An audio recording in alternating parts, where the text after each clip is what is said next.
Next is very important से application like JIC का use कहाँ कहाँ पर होगा। तो विद द डायग्राम से मैंने आपको एक्सप्लेन किया है ये। सबसे पहले हम यूज करते हैं सर्वाइकल एब्रेजन कैविटी।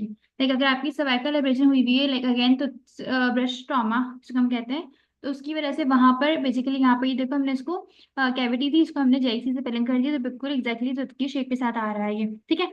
सेकेंड है रूट कैरीज। अब रूट कैरीज होती है बेसिकली आपकी रूट से पेज पे कैरीज है। ठीक है। अब वो बेसिकली किसी बैक्टीरिया वजह से है या कोई और रीजन उसका था, उसमें भी हम फिलिंग करते हैं, हम जेआईसी की फिलिंग कर सकते हैं। Next class 3 cavity. Class 3 is the proximal surface cavity of the interior teeth. ठीक है। तो इंटीरियर टीथ के ऊपर जो प्रॉक्सिमल कैविटी है उसको फिलिंग करने के लिए हम जेआईसी यूज करते हैं। अभी टनल प्रिपरेशन क्या होता है? टनल प्रिपरेशन इज बेसिकली कि अगर आपने कस्प को जो आपका बेसिकली कस्प इन्वॉल्व हुआ हुआ है उसको हमने कस्प को प्रिवेंट करने के लिए कि कस्प हमारे पास इन्वॉल्व ना हो हमारी कैविटी डिजाइनिंग के अंदर, हम क्या करते हैं बेसिकली जो मार्जिनल ग्रूव्स हैं या जो बेसिकली मार्जिन एरियाज है हम उसको प्रिवेंट करने के लिए टनल बना देते हैं। उसको हमने नाम दिया हुआ यहाँ पे टनल प्रिपरेशन का। ठीक है। और इसमें हम लोग बेसिकली फ्लोएबल जीआईसी को हम लोग इसमें पोर करेंगे सो दैट क्या हो कि हमारे पास जो प्रॉपर जेआईसी की फिलिंग हो जाए इसके अंदर। ठीक है। और आपका जो कस था या जो आपकी जो मार्जिन एडिस थी उसको हमने नहीं रिमूव किया, उसको हमने बेसिकली प्रिवेंट किया वो हमने रिमूविंग। ठीक है। उसको हमने प्रिवेंट किया ताकि आपके पास यहाँ पे फ्लोएबल जेआईसी हम इसमें ऐड कर दें। ठीक है। अच्छा।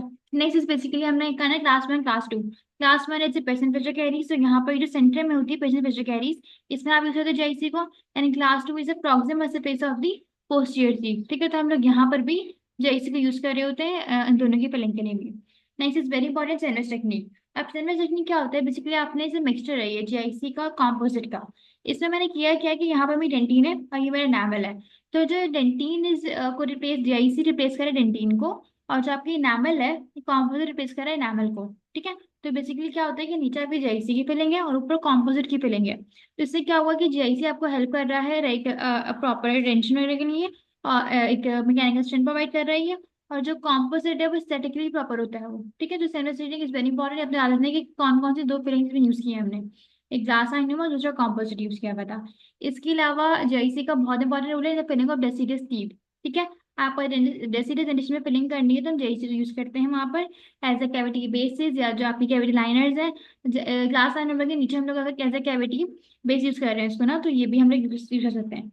इसके अलावा लूटिंग से बेसिस ग्रुप करने के लिए और आपके फिजियोसेलेंस के लिए भी। लाइक फॉर एग्जाम्पल अगर मैंने इसके अंदर बेसिकली जेआईसी में फ्लोराइड रिलीज हो रहा है तो जब फ्लोराइड रिलीज करवा रहा है जेआईसी तो मैं क्या कर सकती हूँ मैं पेशेंट फिजियोकेरिस को प्रिवेंट करने के लिए भी एज अ फिजियोसेलेंस जेआईसी को यूज कर सकती हूँ। तो ये भी बहुत इंपॉर्टेंट है इसका एक एप्लीकेशन हो गई इसकी ये। ठीक है। Last is the automatic restorative technique. अब ये एटोमेटिक रेस्टोरेटिव टेक्निक है क्या बेसिकली व्हाट हैपेंड है जब आपके वर्ल्ड वॉर में हमने ना हैंड पीस की मदद से कैरियर्स को रिमूव किया था। ठीक है। एक सिंपल जो आपके एक्सीवेटर होता है या फिर जो आप जो हैंड इंस्ट्रूमेंट्स होते हैं उससे हमने कैविटी डिजाइन किया था। ठीक है। वर्ल्ड वॉर में और कैविटी डिजाइन करने के बाद वहां पर हमें जेएससी की फिलिंग की थी तो उसको नाम दिया जाता है automatic restorative technique. Like without trauma like आपने वर्ल्ड वॉर में हमने कैरीज रिमूव करके वहां पे जैसे ही फिलिंग कर दी थी। ठीक है। सिंपल सा ये है। तो सारी एप्लीकेशन आपको याद रखनी है इसकी कि कहाँ कहाँ पर यूज कर रहे हैं इसको।